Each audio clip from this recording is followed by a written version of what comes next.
we ready? All right, we have some stuff to get through. Welcome to Log Rolling 101 panel. Just kidding. This is the Earptopia panel, 3 Truths and a Lie. I am your moderator, Heidi Hansen, AKA Not With Gnomes on the various socials. So there's some quick rules. You may have heard them already. Just like the first few minutes, you can take as many photos you want, some video, and then after like 5 minutes or whatever, please just keep your devices chest level, just so you don't distract from other people, and like no video, long-term video, right? So we have many awesome guest participants today. And so I'm gonna introduce our first guest, our Earp of our own, Kate Drummond.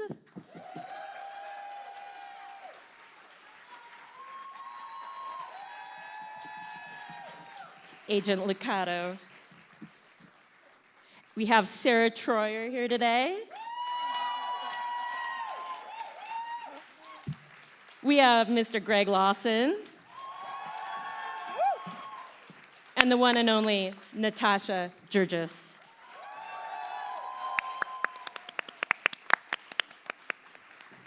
Woo, those lights are bright. All right, so the rules today are, this is a game where all our guests are gonna tell us a short story about themselves or something that has happened to them. 3 of whom will be telling the truth, and 1 will be telling a big fat lie.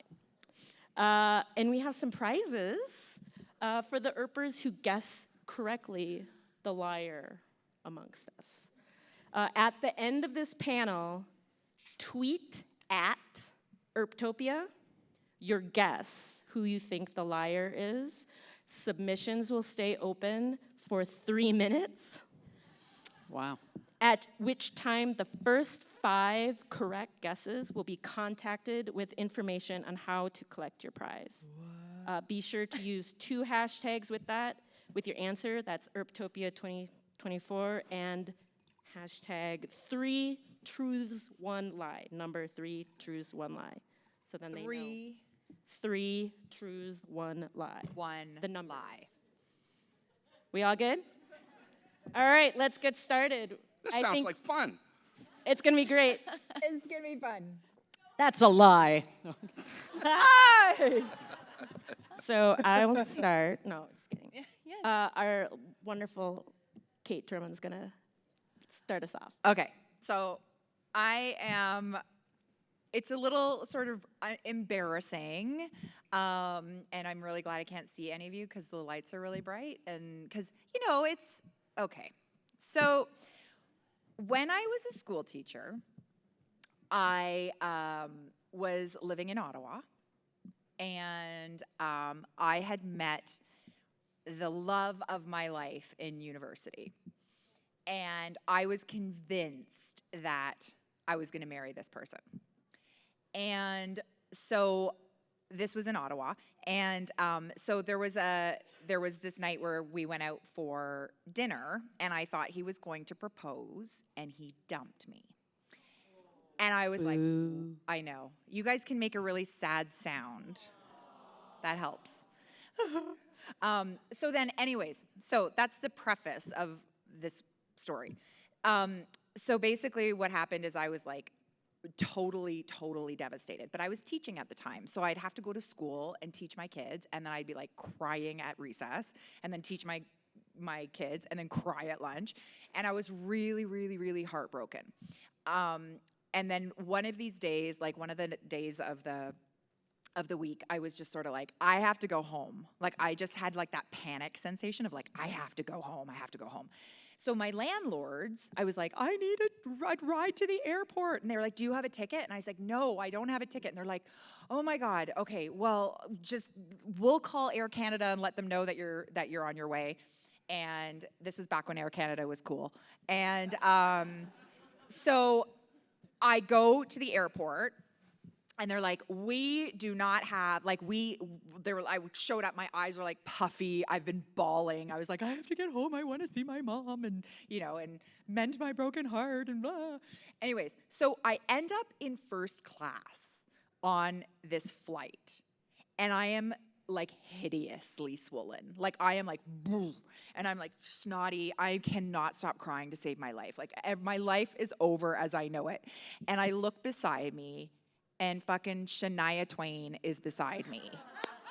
And I was like, oh my God. And she was like, are you okay? And I was like, yes. She's like, no, like she's so nice. And then I told her what had happened, and she's like, that is terrible. And I was like, I know.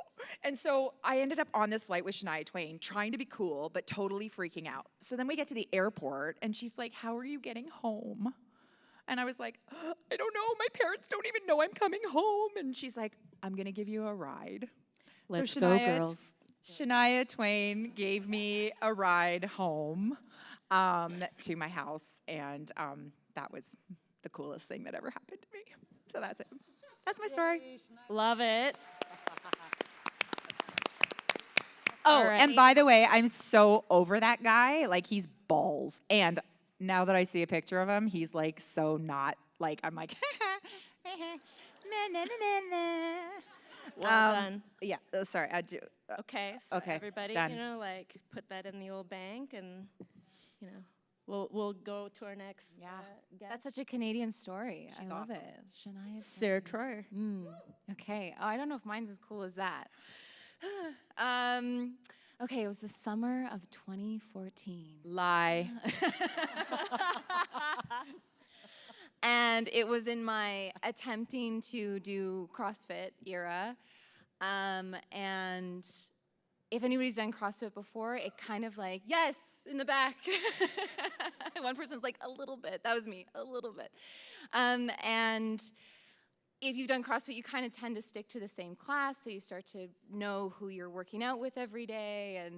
And one day, this guy shows up in the class, and I'm like, he looks familiar. I probably worked out with him in one of the later classes because I was kind of jumping between the noon class and like the 6 p.m. class. But he looks super familiar. And then in CrossFit, we like buddy up and we're doing our weights together. And I'm like, yeah, Colin, you got this, you got this. And he's like, yeah, you got this, Sarah. And we're sweating, we're getting drenched, we're becoming best buds, best workout buds. And every day for a month over the summer, I saw Colin and we'd work out together and cheer each other on. And he would say things like, oh, you know my dad, like, blah, blah, blah, blah. He's not really one for CrossFit. And I was like, I don't know your dad, but we're obviously close enough that I should. So this is amazing. And the very last day that I saw him, he walked out, and our trainer comes over and he goes, I knew you guys would get along because you're both actors. And I went, what do you mean? And he's like, Sarah, that's Colin Hanks. He was during Fargo when they were filming in Calgary, and I went, that's incredibly embarrassing. I had no idea, and I thought this man was my best friend for a whole summer. That's my story. Love it.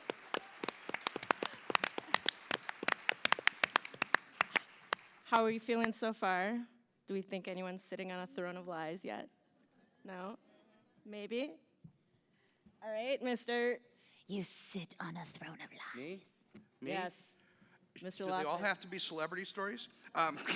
They do not. Okay, I went to college in Oakville, Ontario, and I had to work my way through college.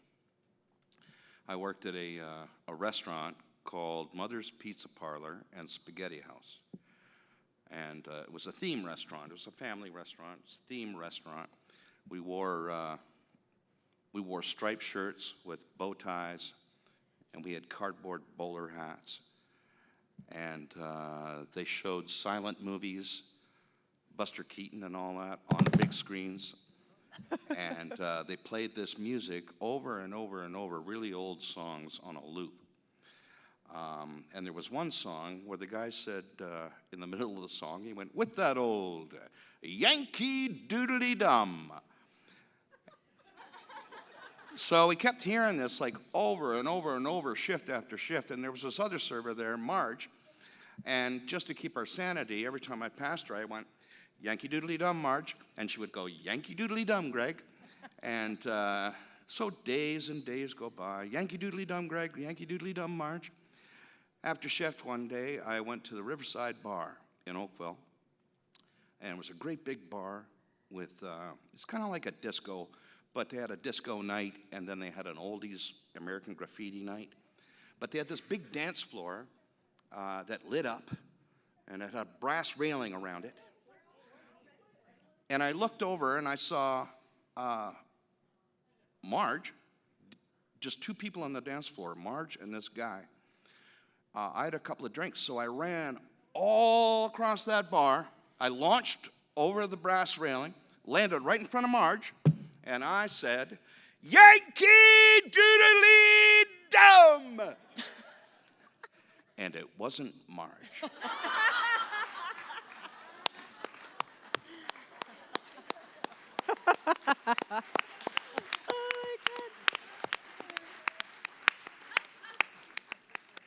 Conversation stopped, and there were 90 pairs of eyes staring at me, and that was a long walk back to the bar. So did we learn who it was? Huh? Did we learn who specifically it was, if it wasn't Marge? No, and there wasn't one celebrity in that story, so.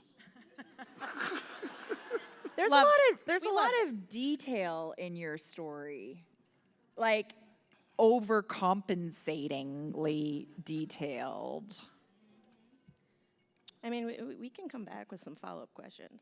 I was just We, saying. I'm not we, gonna say we a shall word. If I was the cop, I'd be cross-examine. Very perhaps. accusatory. I'm just gonna say that. Well, All right, Natasha, let's hear it. Alrighty. I was 15, and my aunt, who was very much like Gus, and my uncle, who was English, and they had a little hobby farm just between Olds and Sundry here in Canada. They had a bunch of cattle. They had, the cattle had just had their calves. They had a big bull named Bill the Bull, and he had I remember Bill the Bull. He was about 1,200 pounds. He had this enormous, he was Bill the Bull, you know, so he was enormous. And they had horses, a few of them, and so forth. And they had these fields that they rented out to the neighboring ranchers that would feed in the fields. They would pay the rent to feed their cattle in the fields. So there was oat in the fields and barley and all kinds of things. And it was all gated off. It was their property. Those fields were important because they were providing income for their little hobby farm. So they went off to Calgary to work and left me and my little Bichon Frisé dog, his name was Dog, left us on the farm. And you know, I didn't know a farm from anything, so I enjoyed being there. And it was a rainy day, and we were all by our lonesome. And we tootled around the farm a little bit and checked in on the cattle and checked in on the horses and just thought it was the greatest life ever, and isn't this wonderful, and I feel so farmy, and wow, I'm one of these people, and it's magical. Started to rain a little bit more, so Dog and I went inside the house, and I went to the bathroom, and I'm hearing Dog bark, bark, bark, bark, bark, bark, bark. I'm thinking, why, what, shut up, be quiet, and bark, bark, bark, bark, bark, bark, bark. So you finish what you need to do, and you go and you look out the window at what Dog is barking at, and all the cattle are walking by the window, down the road and onto the main road, because I'd left a gate open. Jesus. So I run out of the house, no shoes, in my socks, in the rain, try to leave Dog inside of the house, try not to scare the rest. There's 20 head of cattle with all their calves that are being frightened by me down the road as I'm trying to run to intercept them. I'm all by myself. I'm 15. They're not home. I'm losing the farm. I'm actively losing the farm. So I run towards the one gate that I think is the one that I probably left open, and there's Bill the Bull coming down, and he wants to follow his ladies down the road, and I become incredibly bold, and I stop, Bill! And I hold him right there, and he backs off, because of course, ultimately, cattle get frightened if you're effusive enough. So Bill stopped, and he stayed behind the gate, and I shut the gate, and I'm like this. And I'm running down the driveway, trying to follow 20 cattle with all of their individual little calves. And I'm trying to get around them, and I'm in my socks, and it's a gravel road, and I don't care. And I'm thinking, okay, how do I do this? Okay, I have to get the car. I'm 15, I don't have my license, but I go into the garage. Garage door opens, I take out the car. I'm backing down the car. The rain is falling. The wipers are on. I get down the driveway onto the open road. I'm in the little gully part with the car sideways like this. And I'm trying to get ahead of the cattle, and I get ahead of the cattle, and they don't know what's going on, and the little ones are going down the gully, and everything is all in a handbasket. None of the neighbors are near. I don't know where the hell they are. And so I then drive the car. I open the door to create the biggest flank that I can, and I funnel them back towards the house's driveway, and they trot right on past the drive. And so I have to do the same thing with the car on the other side. And the whole time I'm going, oh, fuck, because I know they're going to be coming. And I open the door, and I get them back into the driveway. And they're going up the driveway, but of course I've closed the gate because of Bill. And now they're going into the fields, the precious barley and oat fields. And they're going through the barbed wire, and the barbed wire is sagging where they've gone through in a mild panic. I park the car crooked inside of the driveway. I'm still in my stocking feet, and I go through every one of the fields trying to corral the scared cattle with their little calvy things.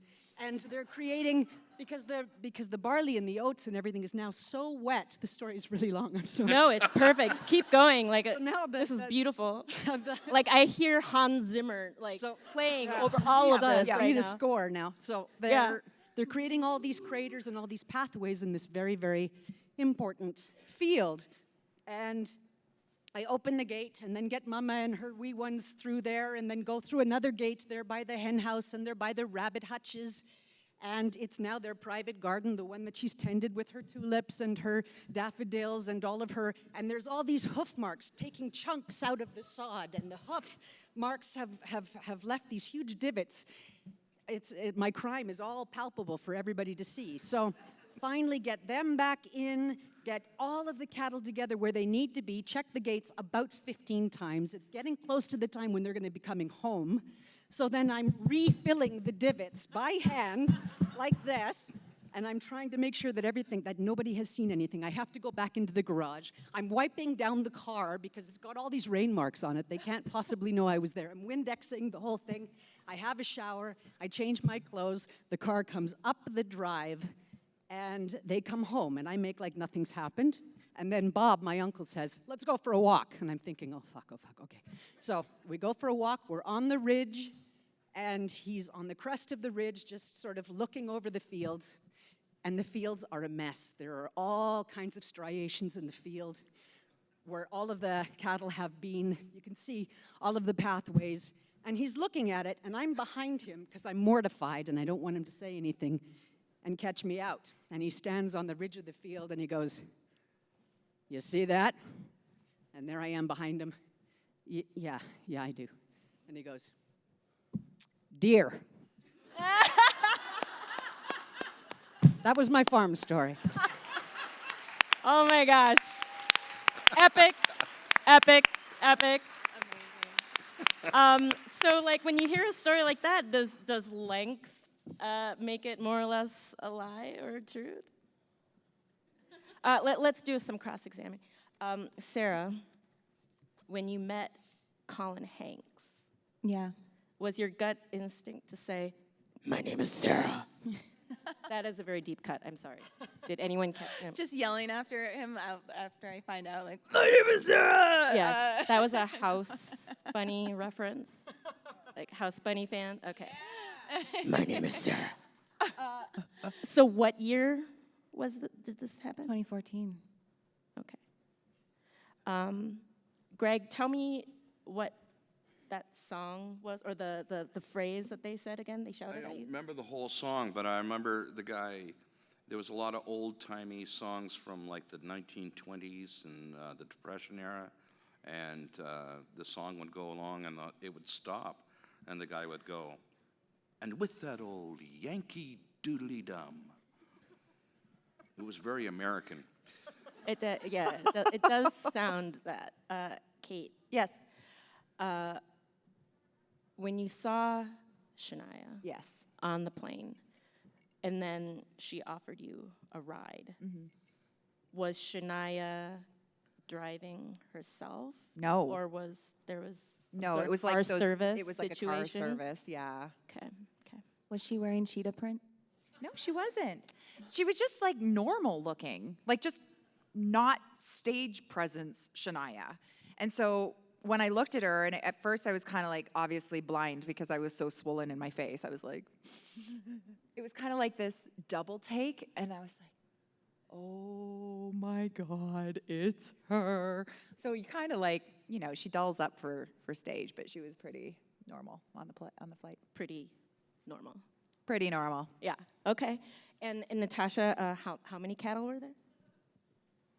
If memory serves, it was about 20 cows, and then most of them had just the one calf, but there might have been twins for one or two of them. It was a herd, yeah, except Bill, as we know, yeah. Okay.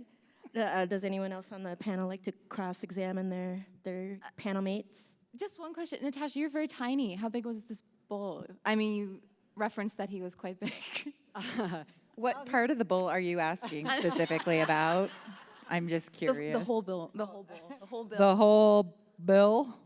Bill bull. He was about 1,200 pounds. I mean, he was so massive, it's intimidating to see that. I mean, he's got the horns and the whole deal, and he's trotting down, and he's very protective over his ladies, right? So you're getting in between, so substantially big. Yeah. And he's swaying. There's that much bulk, right? So, And you measure it. And I'm how not- big are they? Are they like golf? Are they like bowling balls, or are they like softballs? Because of the weight, think elongation, yeah? Think there's... Droopy balls. Yeah. Are they droopy golf? Like not golf footballs. Like what size were Bill's balls? This is my 15-year-old memory. They were like this. Yeah. Like a I mean, put it watermelon? in context with Bill, because Bill is like massive, huge. It's a watermelon. Yeah. More of a. Wow, we've gone to this, have we? Yeah. More of a. Yeah, just like a pineapple. Think pineapple on both sides. Yeah. Pineapple in nylons. Yeah. Greg, do you have anything to add to this discussion? No. Interesting. Does anyone out here have any questions they want to field to our guests? In the back. I was traveling from Ottawa to Toronto. My parents lived in Guelph. Okay, anyone else? Yes. Well, we're talking like I started teaching in 2000. Well, I was in university from 94 to 98. Then I went to Teachers College 99. I was teaching in 2000. It was my first full-time grade 4 class. And that's when Andrew broke my heart. And I remember it. Yeah, that would have been early 2000s. Shania? Oh! Let's go. All right, over there, Kat. Good question. Well, they had pizza. They had pizza, and then they had spaghetti. I like the pizza. I actually got fired for organizing an all-night poker game. And I made pizza for everybody. And they came and opened up the restaurant in the morning, and we're all sitting there in Hawaiian shirts and cigars and pizza. So I got fired. All right, we have. But then they hired me back. Sorry. Interesting. All right, we have a question over there. Please. Of course you do.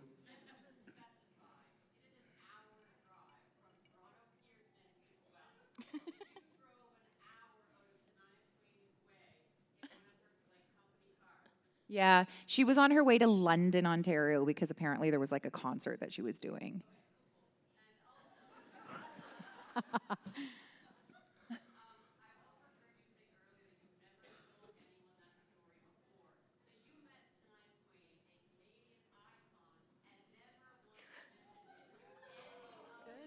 No, I haven't told anyone here that story. I Oh would my much rather talk God. about my farts than meeting famous Canadians. Hey, Columbo. I mean, Greg, you don't have any cross examination for Greg, who's like, yeah, we had 2 items on the menu, pizza and spaghetti. No, there was other stuff. Hey, buddy, you want pizza or spaghetti? Do I get a choice? No. And you get your pizza however we deliver it. Like, let's just follow the real trail here and stop chasing my tail. Doesn't look good at all. So Sarah, when you saw, I'm sorry, I'm not like precipitating over Colin Hanks, but I kind of am. Like, what sort of cross-fitting things does a Colin Hanks do? I don't know what he does now. Was he like he a never answered kettlebell any guy? of my emails. I'm You kidding. emailed him? No, I didn't. I wish. So you just lied just now? I think in my That's a pattern. brain, we were best friends, and I'm sure I was just the random girl at CrossFit to Colin. But sorry, I forgot the question. Okay, any final questions for our group here?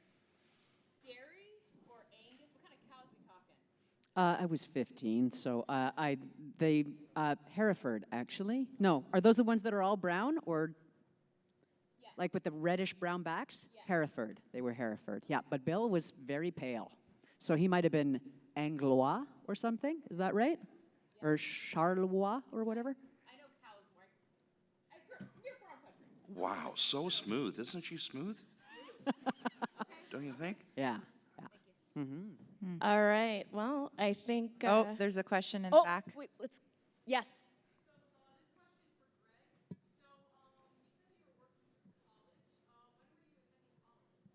It was, I graduated, hang on. It was in the 70s. It was like late 70s. I think I graduated in 1980. When were you born?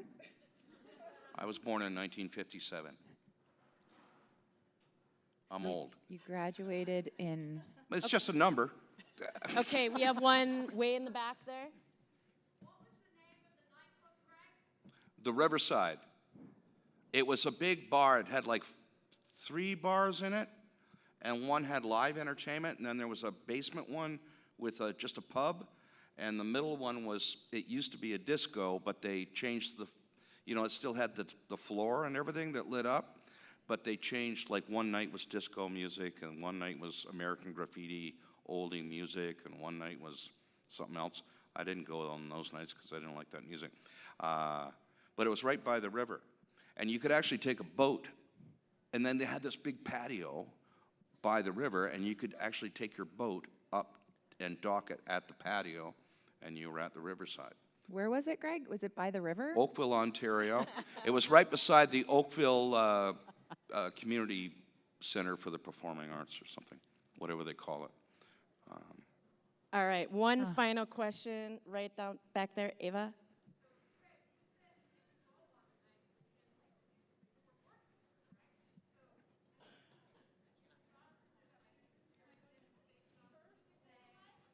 Sorry, a little bit louder. I didn't hear that, but I think I get the gist of it. You're asking me.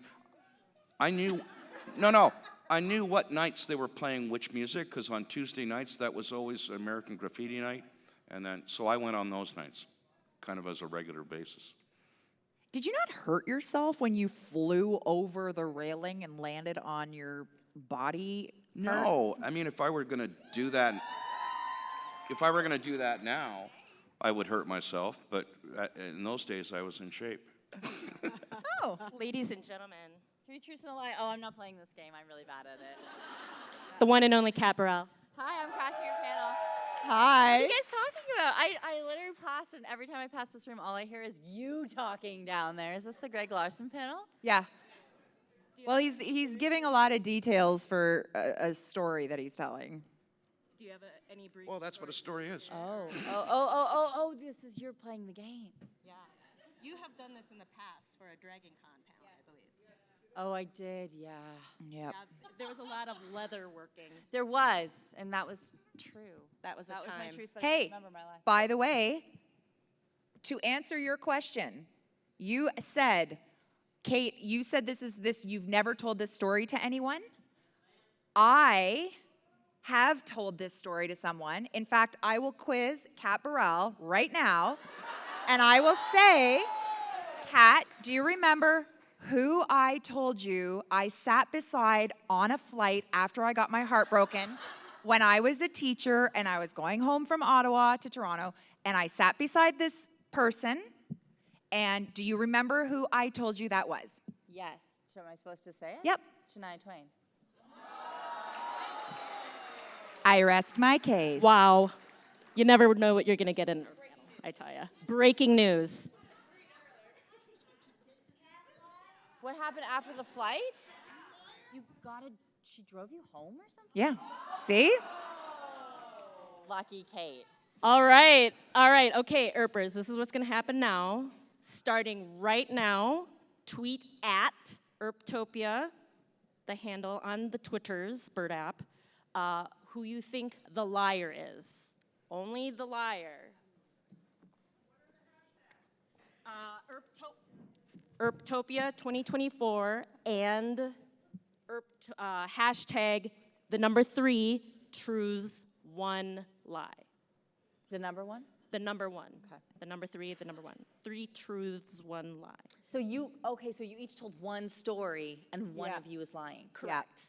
And then Cool. And they have to decide who's lying. Yep, submissions will be open for a very wee amount of time, and then a winner will be chosen, and you will learn how to collect your prizes. Let's Right. give a round of applause for our wonderful storytellers.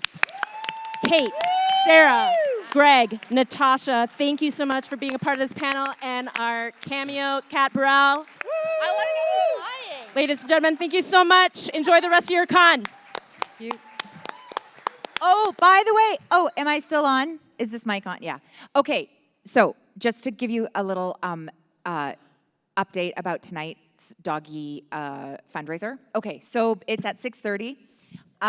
It's called Pin the Dough on Drummond, for those of you who don't know, if you didn't put the clues together. I'm wearing a rainbow onesie that fit me 7 years ago, and who knows what it's going to look like tonight. And you will be fastening money to my person, and we're going to see how much money we can fit on my body in a span of like maximum 45 minutes. And then we're going to take a great big picture, and all the money obviously is going to charity. Yeah, the logistics are interesting. There is a no-no zone. So for pinning money in the no-no zone, which is like obviously like no. Inner thigh is really costly. It's not a no. It's just show me the money, honey. So that is at 6:30. It's in one of the meet and greet rooms. You can get that information, but you don't have to stay. You can even just pop in and say hi. There's no pressure to donate, but if you feel like you want to donate, that's where we'll be between 6:30 and 7:30. Is it 6:30 and 7:30? Yes, 6:30, 7:30. We'll be there, and you are encouraged strongly to wear rainbow anything. If you have a onesie, bonus. And yeah, come and have fun. We're gonna have music, and we're just gonna be silly and raise some money for the charity. So that's just wanted to tell you guys. Thank you so much. Thank you everyone for coming. Have a great rest of your con. Thank you, guests.